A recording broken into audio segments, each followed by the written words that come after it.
मेरा नाम राशि जहीर है और आप देख रहे हैं online news India. Shivpal Yadav, Akhilesh Yadav के चचा जो अभी हाल ही में शामिल हुए हैं समाजवादी के साथ, उनके बारे में भारतीय जनता पार्टी ने कहा कि वो आ सकते हैं भारतीय जनता पार्टी में, लेकिन कड़ा और खतरनाक जवाब देते हुए कहा कि नहीं, ऐसा नहीं हो सकता, मैं भारतीय जनता पार्टी में नहीं जाऊंगा। खबर, भारतीय जनता पार्टी अपर्णा यादव के आने के बाद मुलायम सिंह के कुनबे के अंदर सेंध मारने की कोशिश कर रही है डॉक्टर लक्ष्मीकांत वाजपेयी। उत्तर प्रदेश के पूर्व अध्यक्ष, बड़े नेता रहे, उन्होंने कहा कि अखिलेश यादव के चचा शिवपाल यादव बड़े नेता, समझदार नेता, भारतीय जनता पार्टी में आ जाएंगे, इशारा दिया है, लेकिन उन्होंने इसको इनकार करा और भारतीय जनता पार्टी का इशारों में जो मैसेज था उसको दरकिनार करते हुए, पीछे फेंकते हुए अपनी बात कही। देखिए, खबर है अपर्णा यादव के बाद बीजेपी में शामिल होने के दावे पर शिवपाल यादव की सफाई, कहा निराधार बात। क्या हुआ था पूरी सुन लीजिए। अपर्णा यादव की बीजेपी में एंट्री के बाद बीजेपी नेता लक्ष्मीकांत वाजपेयी ने शिवपाल यादव की तारीफ की थी। अब लक्ष्मीकांत वाजपेयी के बयान पर शिवपाल यादव की भी सफाई आ गई है। यही दौर चलता है। अपर्णा यादव के भारतीय जनता पार्टी में मैंने आपको बताया सफाई आ गई। दरअसल यूपी के ज्वाइनिंग कमेटी के अध्यक्ष लक्ष्मीकांत वाजपेयी, इनका टिकट भी कट गया है मेरठ से, ने शिवपाल यादव को समझदार नेता बताया था और इशारा था कि वो बीजेपी में आ सकते हैं।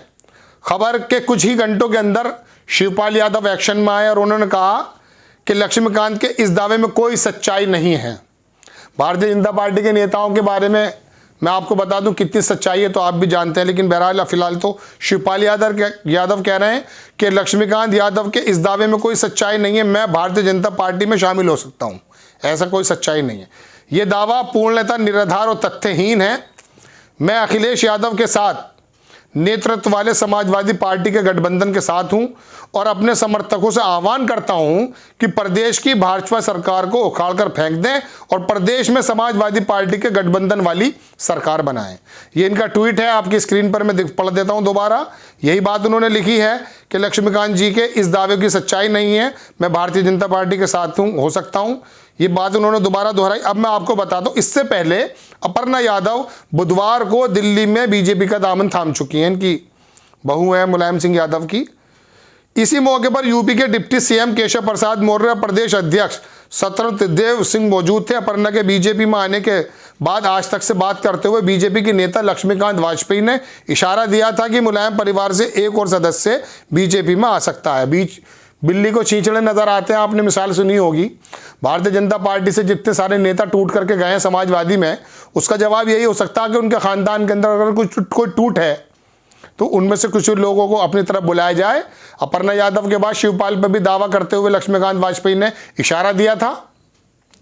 लक्ष्मीकांत वाजपेयी ने कहा था कि भविष्य में और मजबूत नेता बीजेपी में शामिल होंगे। फिलहाल तो आपके मजबूत नेता टूट करके समाजवादी में आ गए।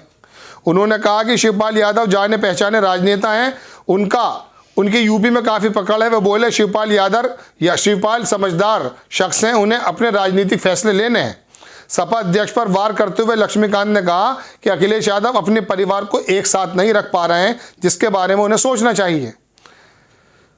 पिछले विधानसभा के चुनाव ठीक पहले काफ़ी झगड़ा हुआ था, इसके बाद शिवपाल सिंह और अखिलेश अलग अलग हो गए थे। यूपी 2000 के चुनाव में स्थितियां बदली हैं। शिवपाल ने प्रगतिशील समाजवादी पार्टी बनाई थी, अब उनका समाजवादी पार्टी से गठबंधन हो गया। बहरहाल तो ये इशारा जो डॉक्टर लक्ष्मीकांत वाजपेयी का है, उसके बारे में शिवपाल यादव ने कहा कि निराधार है कि मैं भारतीय जनता पार्टी में जाऊंगा और भारतीय जनता पार्टी अपनी उस नुकसान को, जो नुकसान अभी बहुत ज़बरदस्त तरीके से स्वामी प्रसाद मौर्य, दारा सिंह चौहान, धर्म सिंह सैनी और बाकी विधायकों ने दिया है, और ख़ास करके ओबीसी नेता और ओबीसी कम्युनिटी निकल कर आई है उनके पास से, वो तिल मिला गए हैं, कोई जवाब नहीं बन पा रहा है। और भारतीय जनता पार्टी को फिलहाल अपने काबू में रखने की ज़रूरत है। अखिलेश यादव का कुनबा बिखर रहा है नहीं, इस बार इससे ज़्यादा चिंता भारतीय जनता पार्टी को शायद इस बात की करनी चाहिए कि उनका कुनबा ना बिखर जाए, क्योंकि अगर उनका कुनबा बिखरा तो ओबीसी तो छिटक भी गए हैं। और ब्राह्मण समाज के बारे में भी ये कहा जाता कि बहुत सारे ब्राह्मण समाज जो है वो भारतीय जनता पार्टी को नहीं जाएगा। अब अगर वो छिटक गया और पंडित समाज यानी कि ब्राह्मण समाज भारतीय जनता पार्टी से अगर चला गया, धराशायी हो जाएगी। मतलब भारतीय जनता पार्टी की बुनियादी मैं समझता हूँ ब्राह्मणों पर रखी होनी चाहिए, और वो ही इस समय नाराज है, चूंकि योगी आदित्यनाथ की जिस तरह का कार्यकाल रहा है, विधायकों ने उस पहले भी 1 साल पहले भी लगभग 150 विधायकों ने BL संतोष में भी पीछे जब भारतीय जनता पार्टी का एक मशवरा चल रहा था कि योगी आदित्यनाथ जी को हटा दिया जाए, उस समय भी 150 विधायकों ने भारतीय जनता पार्टी के खिलाफ BL संतोष को एक लेटर लिखा। ये टीवी पर डिबेट्स हुए, आज तक के पत्रकार की बात है जो मैं आपको बता रहा हूं। उसके बाद उन्होंने यही कहा कि हम यूपी में आदित्यनाथ जी के नेतृत्व में काम करना सहज महसूस नहीं करते, तो उस समय हटाने की लगी थी। लेकिन योगी आदित्यनाथ जी कई बार ऐसा हो चुका कि वो बगावती मूड में आए हैं और उन्होंने अपनी युवा वाहिनी के ही लोग खड़े कर दिए थे भारतीय जनता पार्टी के सामने। तो अब भारतीय जनता पार्टी के सामने एक दिक्कत ये भी है कि ना निगलते बन रहा है ना उगलते बन रहा है। अब उनकी जो कट्टर छवि है, एक सख्त छवि है, ठोक दो की राजनीति सी, और नेताओं का कहना कि हमारे काम नहीं हो रहे हैं। जनप्रतिनिधि होने के नाते लोग हमारे पास आते हैं, लेकिन यहाँ का लोकल का DM, लोकल के SSP उनकी बात नहीं सुनते हैं। इस तरह का प्रशासन चल रहा है, निरंकुश।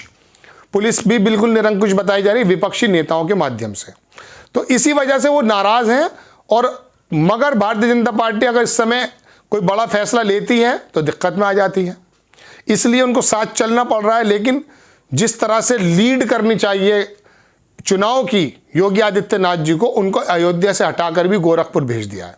हालांकि अयोध्या में कितनी तैयारी थी पहले एपिसोड में हम आपको बता चुके कि योगी आदित्यनाथ जी एक पुरुष ऐसे बन के उभरना चाहते थे राम मंदिर के ज़मीन से कि पूरे देश में ऐसे जाके देखिए मैं वहाँ का लोकल प्रतिनिधित्व करता हूँ और मेरे ही कार्यकाल के अंदर राम मंदिर बनकर तैयार हुआ है। लेकिन वो तो ऑलरेडी एक प्लेटफॉर्म बुक है हमारे मोदी जी के लिए। 2023 दिसंबर की डेट भी दे दी गई है, आम लोगों के लिए बनकर तैयार हो जाएगा। 2024 में शुरू होते के साथ ही इलेक्शन है, तो वो शायद इलेक्शन के मद्देनज़र तमाम, चाहे एयरपोर्ट हो वहाँ, चाहे रेलवे स्टेशन हो, वो तमाम चीज़ें, प्रोजेक्ट जो बने जा रहे हैं वो 2023 दिसंबर तक का उसके अंदर एक टाइम है।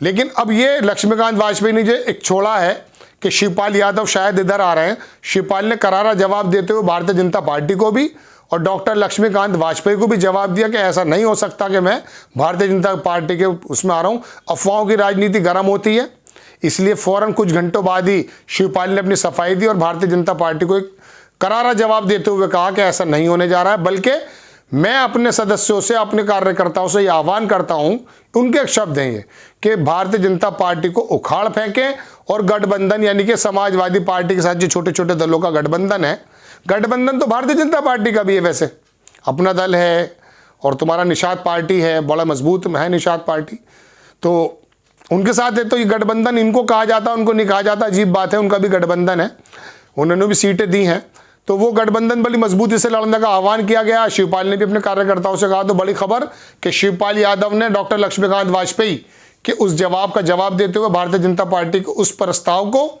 उस इशारों में आने के एक बात को दरकिनार करते हुए अपनी बात को कहा। आपको खबर कैसी लगी अपनी राय कमेंट्स बॉक्स में जरूर दीजिए। चैनल को सब्सक्राइब कीजिए, शेयर कीजिए। नेक्स्ट टाइम किसी खबर के साथ आता हूं। जय हिंद। चैनल को सब्सक्राइब करें और घंटी जरूर दबाएं।